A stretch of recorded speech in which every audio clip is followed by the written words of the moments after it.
नाशिकच्या दोडी बुवा येथील कुंभार महिलेच्या हत्या प्रकरणी धुळ्यात कुंभार समाजाचा तीव्र निषेध. आरोपींना फाशी द्या अन्यथा राज्यव्यापी आंदोलन. किशोर कुंभार यांची जिल्हाधिकाऱ्यांकडे निवेदन देऊन केली मागणी.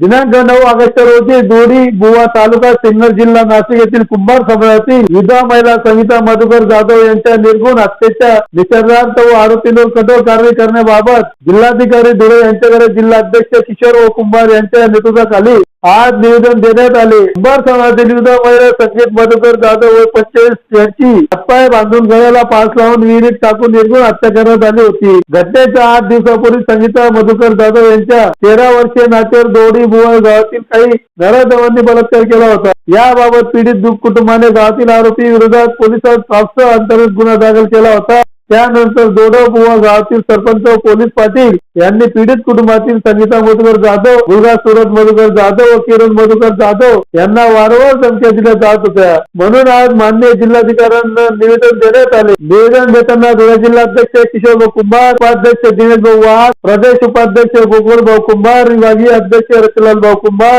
विश्वास भाऊ कुंभार, पत्रकार अनिल भाऊ चित्ते, आनंदराव सोनोने, हिम्मतराव चित्ते, गोकुळ भाऊ कुंभार, नारायणभाई जगदाळे, आकाश कैरनार, दीपक भाऊ ठाणकर, सतीश भाऊ कुंभार, अडगेट पंकज वाघ, मंगळकर, राहुल भाऊ मोरे, कोळी समाजाचे नेते गीतांजली आदी उपस्थित होते.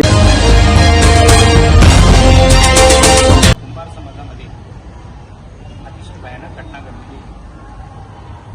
फुले शाहू आंबेडकरांच्या विचारांच्या धारेवर चालणारा हा महाराष्ट्र, पुरोगामी महाराष्ट्र, आज या पुरोगामी महाराष्ट्राला कुठेतरी कलंक लावला.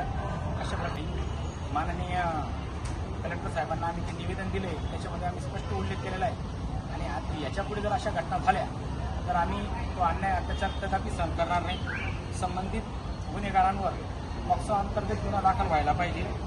त्याच्यानंतर या प्रकरणाचा खटला हा जो आहे हा फास्ट ट्रॅक कोर्टात चालायला पाहिजे. त्याच्यानंतर पीडित कुटुंबातील सूरज मधुकर जाधव, किरण मधुकर जाधव यांना तातडीने पोलीस संरक्षण देऊन सरकारने त्यांना आर्थिक मदत द्यायला पाहिजे अशी आमची मागणी आहे. या सर्व गोष्टींचा सरकारने गांभीर्यपूर्वक विचार करायला पाहिजे. आम्ही संत गोरोबा काकांचे अनुयायी आहोत. एक म्हण आहे, आपण जर इतरांसाठी धावून गेलो तर लोक आपल्यासाठी धावून येतात. पण आता आमच्या कुंभार समाजामध्ये कोणीच असं एकमेव नाही जो इतर राजकीय नेत्यांपैकी पण जो कुंभार समाजाला संरक्षण देऊ शकेल असेल. तर या घटनेचा कुठेतरी पायबंद व्हायला पाहिजे. नाही वेळला तर हा कुंभार समाज रस्त्यावर उतरल्याशिवाय राहणार नाही.